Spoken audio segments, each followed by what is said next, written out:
last 1,000 years or more with this corruption and corrupting the concepts of the people. They're trying to figure out what to do to maintain the stability of their de facto structures. And our people are trying to figure out how or who to vote for when this stuff is sort of like this is so beyond the things that that we have been used to, that the people really just have to prepare their minds for uh, a lot. When you say reawakening minds, it's going to be kind of more real than people think it is on many levels.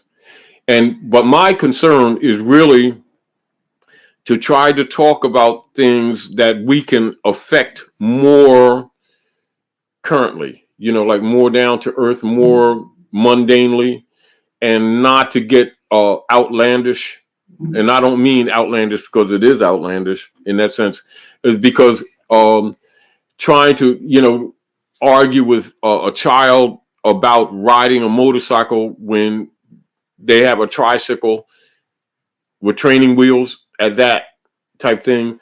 And it's not to disregard us, but it also is to project the truth of the matter is that we're going to have to advance.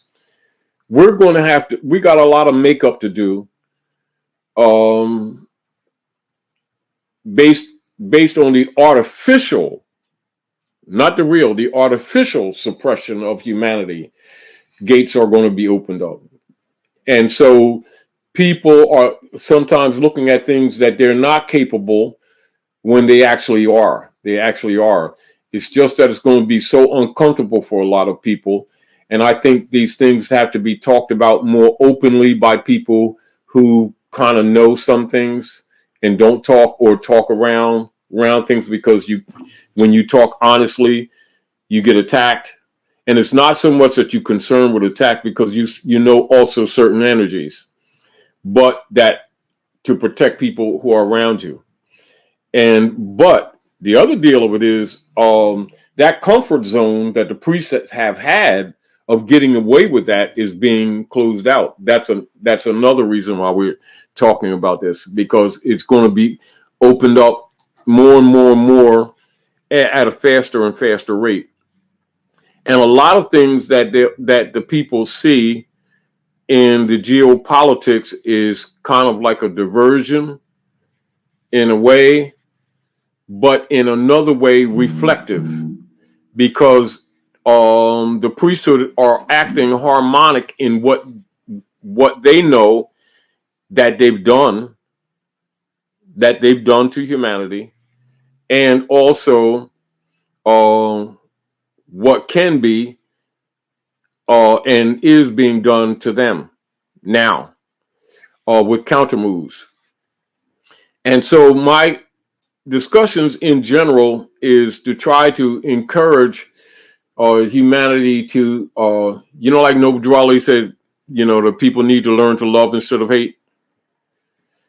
As truth comes out, people will recognize that a lot of the destructive, anti-evolutionary or anti-ascension attitudes was taught to them, and that is not necessarily in the nature of the people to support, or to be naive to, or to be complacent while the cannibalistic hybrids have been ruling and have actually destroyed society at Midgard. And I think that a lot of times the way when people are looking at this, they think that Midgard itself has been in such um, a dense atmosphere prior to the Futon belt, transit,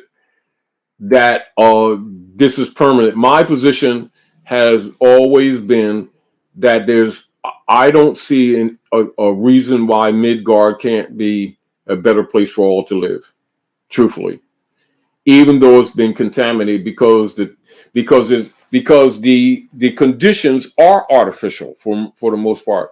The poverty is artificial. The destructions of nations, etc., has been an artificial operation for rulership of the priesthood. And much of the problems that the people have reflective in their personal lives has been more of the jealousy work and the greed work of the priesthood, and not an operation of nature at Midgard. And I think that should be addressed by the scholars, the philosophers, the true Gnostics, distinguished from people who've been claiming to be priests and religious. Not that they don't know, but they have an agenda, and their agenda has never been in the best interest of humanity at large.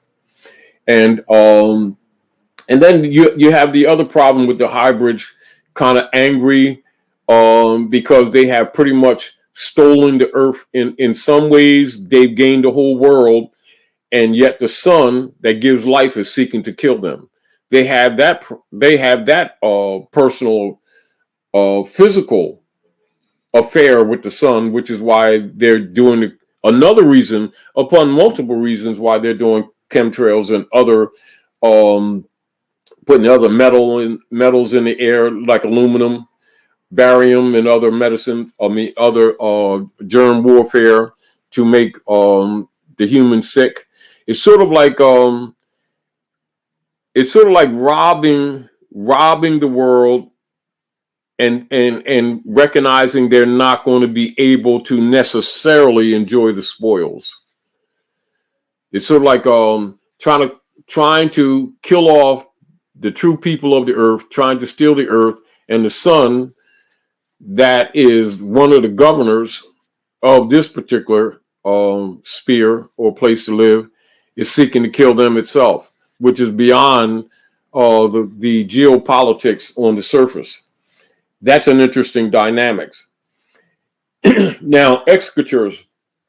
I'm going to go into executures so that the people can look at executure and understand the operations, or how the hybrids think when they're operating their governments.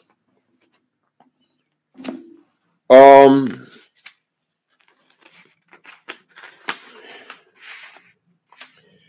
the executure.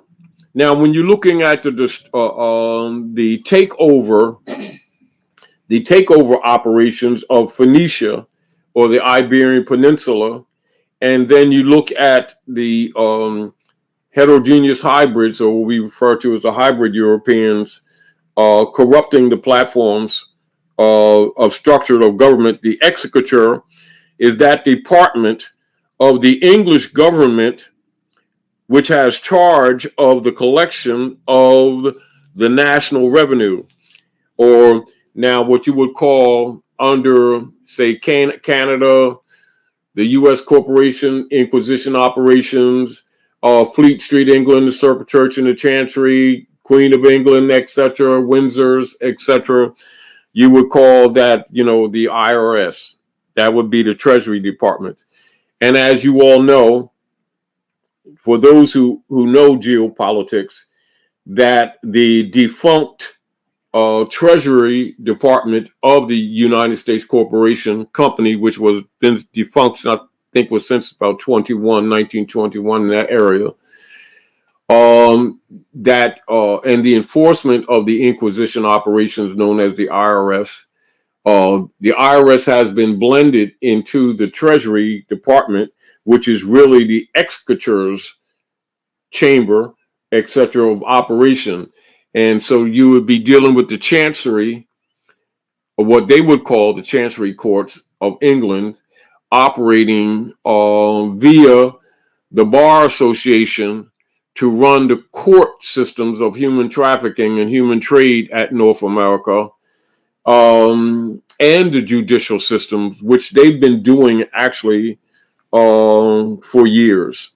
I would venture to guess, when people are talking about Woodrow Wilson and Jekyll Island, and they're talking about the absence of gold and silver, etc., that they may wisely look back to 1861 and look at that operation, etc. So you look at the neutralization or the capturing of the legitimate republic platform structured by virtue of Ordinance of 1787 and the Constitution for the United States introduced for their operations here under treaty by the Honesty Confederation of Moors, etc., which is a political confederation, not a tribe in the concept that the people have been told.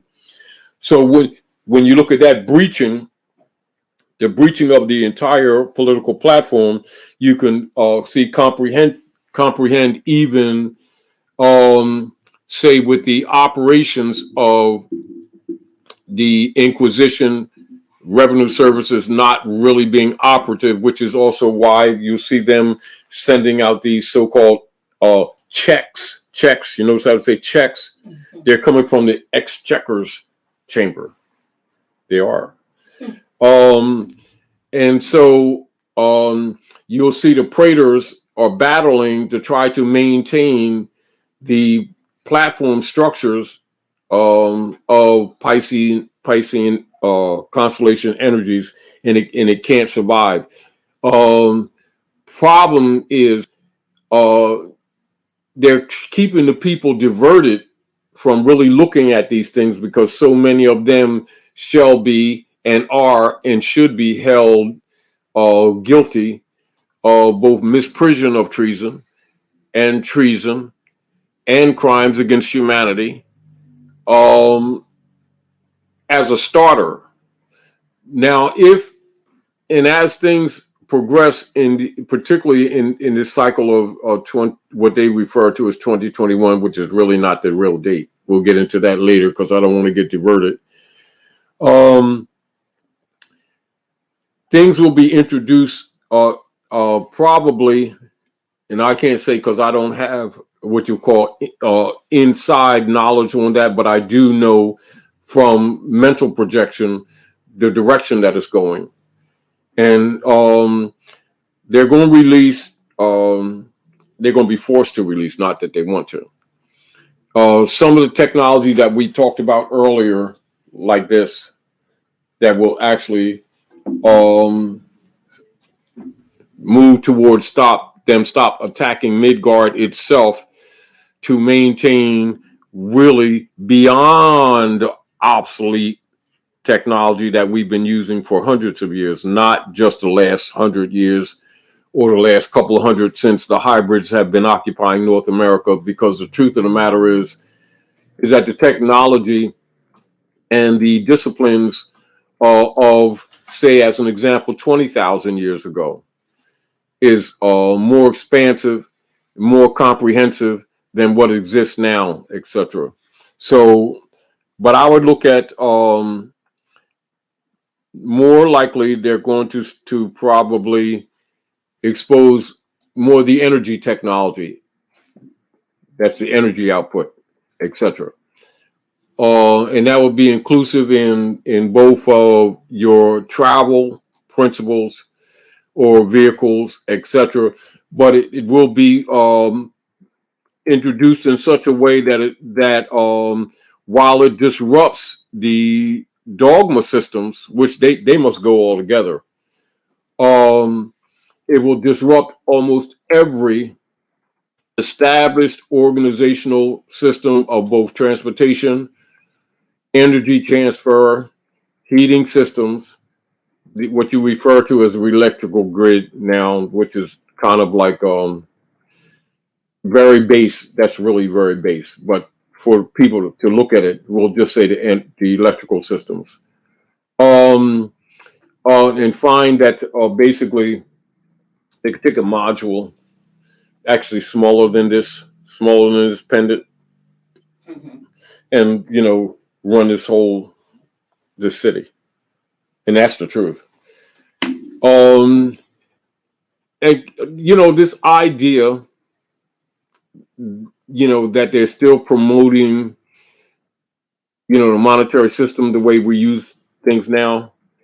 That had more to do with maintaining control over the people than it had to do with actual necessity. So there's this mentality that the moneta, the mint system of Yakimthaler operations is an important construction within organized society, and that's not totally true.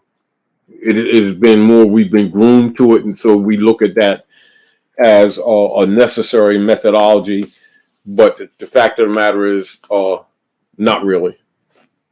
And so we're going to get past that too. But anyway, to maintain, for them to maintain the health conditions on the planet, has been necessary for them to both hide the truth about the advancement of humanity on the planet, hide the fact that they've been actually warring on us, hide the fact that 90% of all sicknesses they created, because the body forms that we have are so, really, even as they are now, so advanced that the fact of the matter is that most of these things that we refer to as sicknesses, you know, can't really do us in, kind of like, and so they actually have to do what you call, or operate, like they talk about all the time, the Antichrist, and they're looking at it as some belief system. The Antichrist is really the scientific work of the priesthood to actually kill off humanity and humanity's developmental potential. That's more the Antichrist than this idea of worship that the people have. Right, because the Christ consciousness, it's against the consciousness, that's right, that we could obtain and should obtain in order to, reach. But the consciousness correlates, also conjoins to other beingness. Of course. See, we're connected. The other beingness, and so this is now, then you're getting back to your cognizance about this misconception of gods. And like you said before, how like when people start debating those things with the anthropomorphic concepts, they fail to recognize that the anthropomorphic Jesus told them already that you're all gods. When they keep on having these arguments and debates about godness, God this and God that, and they don't even know what God is. And they're gods, but not in the concept that they've been using it, of competing with each other necessarily. Concept is wrong. It just means the good. And also, when you're looking at the positions of Midgard in relationship to the seven sisters, that we know as Santa Claus's sleigh, The Big Dipper? Yeah, Big Dipper. When you look at the Big Dipper in his four positions of the four gates of the universe, from the position of Muhammad, and so when you say from the position of Muhammad, that means Muhammad's mountains, from the positions of the mountains, as you look into the heavens and you see the four positions of the seven sisters, it creates what you know as swastika, which is why the swastika is ancient among Africans or the people of the planet, etc. And why they used to use henna. You'll see when the daughters would choose a mate, etc. They'd take henna and they'd dress their hands up and they put swastika on there. Sometimes they put swastika on here. And then you'll see also what they would know called the mundane cross. So when you're looking at the mundane cross, you're looking at the seven sisters in the four gates. So the mundane cross is also where you call, what they call in ancient Coptic, the Coptic cross, where you see the cross with the circle around it. So the cross with the circle around that would represent also the seven sisters in your four gates. And so these symbolisms also in African culture actually tell the story of the heavens. And so when you're looking at the ephemerides as an example, it doesn't dawn on people to think what they've been thinking is some kind of worship system is actually star charting. It doesn't, they don't look at it that way. But that's what it is.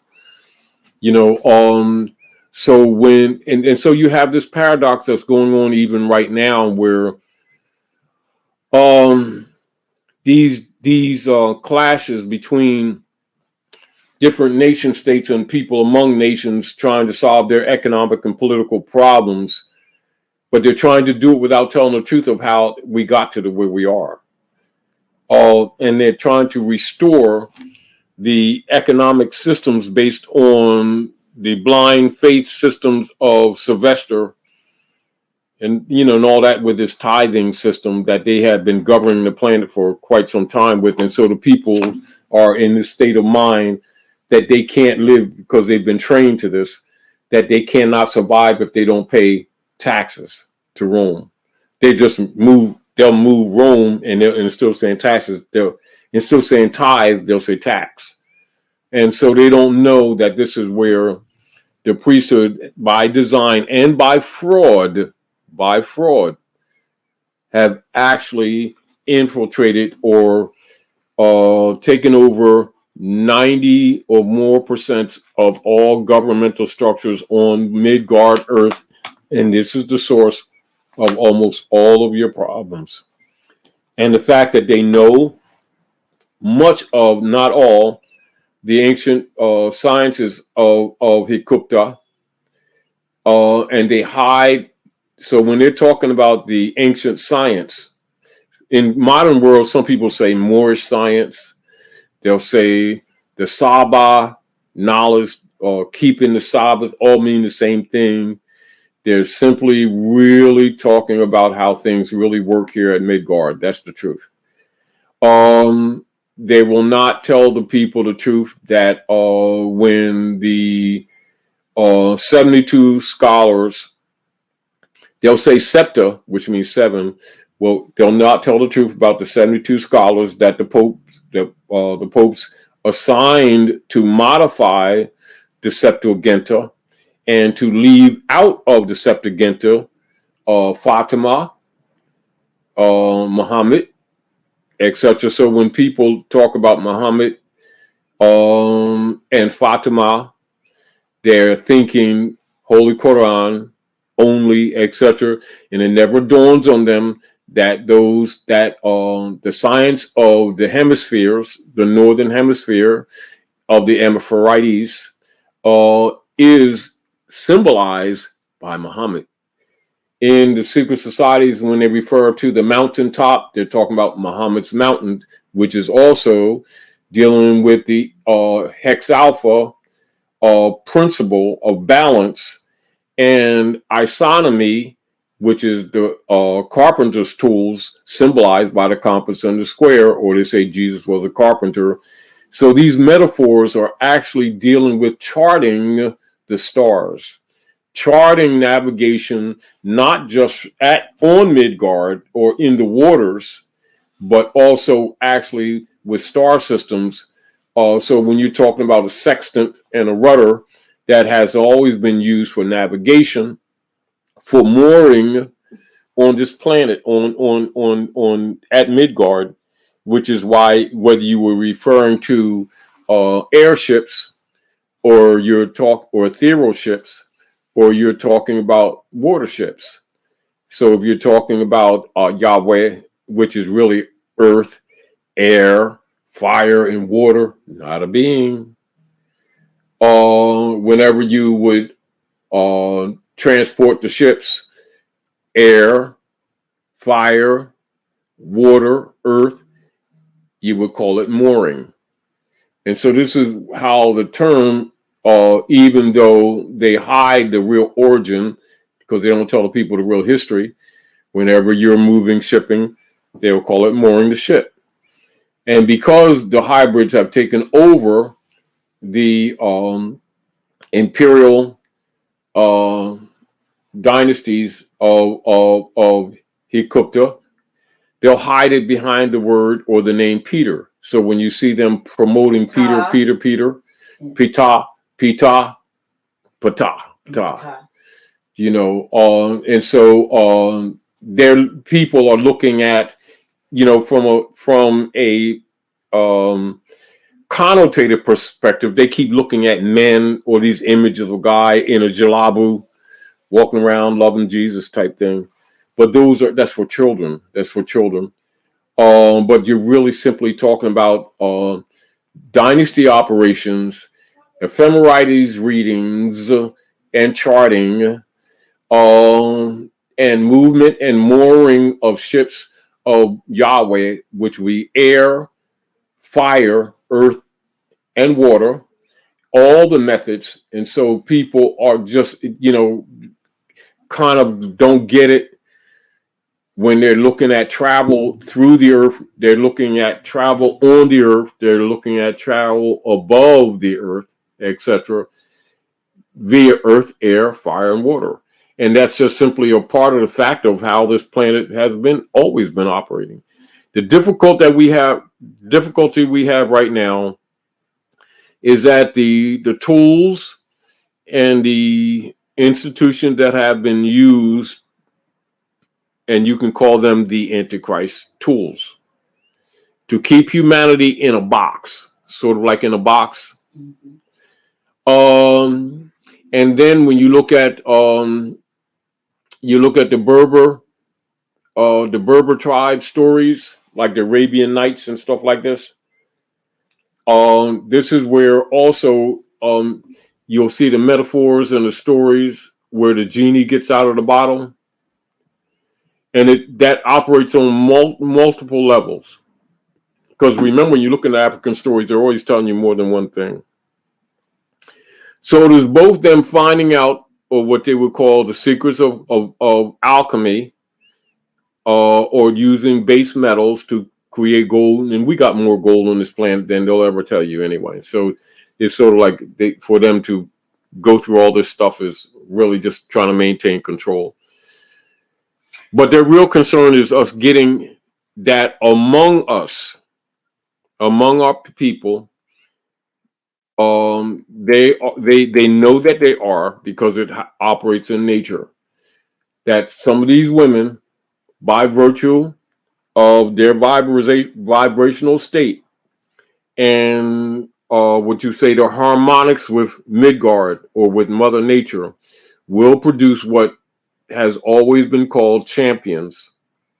And the champions is another cover up for the unique. They're not really unique, but you can say every once in a while they will give birth to um, daughters and sons who come here for the specific purpose of bringing balance. And this is where, say, the images anthropomorphic of like Serapis and Jesus and Muhammad and Zikrab, etc., all of them, that's where that comes in. But these are only stories of energies. So and this is also when you see the keys to rulership, or the rod, say my rod and the staff which will comfort me, and you see the high house, the ruler of the high house doing like this. That's the rod, that's the staff. Those are tools. Okay. And weapons. So when you would see that's the rod and the staff that you talk about in the Bible. The rod and that staff shall comfort me. That's there was protectors. And you see the Ankh. So the Ankh is actually the womb. See, so but you got to look at the metaphor. See, the Ankh is symbolic of the womb, but the womb, though it's in the body, it's also, because it's not immediately what you call visual from the eye as you see it, as you see the body, you understand its operation. So it's an abstract, and so that would be called what? The secret chamber. You see, and so that's the dark chamber. And so, and it's they called sometimes the chamber of the moon. And so when you look at even the different temples and things that Africans did or constructed over the millennia, they would take on those names and stuff like that. And so that you'll know, because it all has to do with the moon and the sun. And that's not the only sun. It's not the only moon. However, how they operate at Midgard is that it governs the flow of the water. So you'll see one face of it. and it operates on 13 and on 9.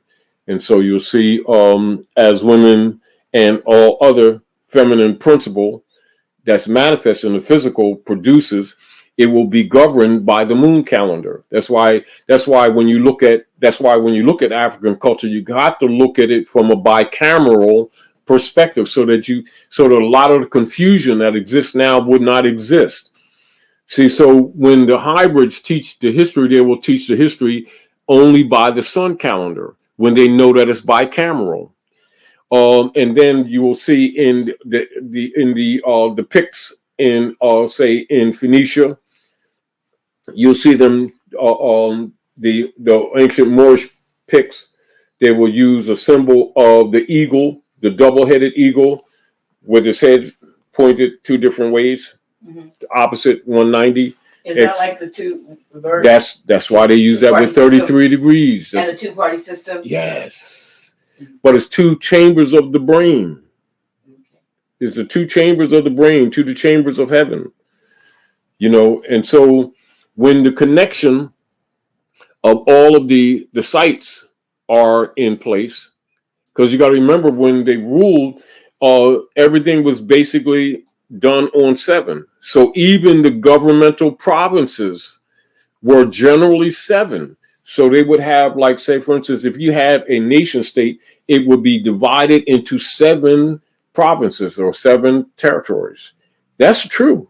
Someone asked if the 7 sisters were also indicative of the 7 continents. Well, they would say that, although there's not in that sense. Because the reality, we would say North America and South America, but North America and South America is one continent, in truth.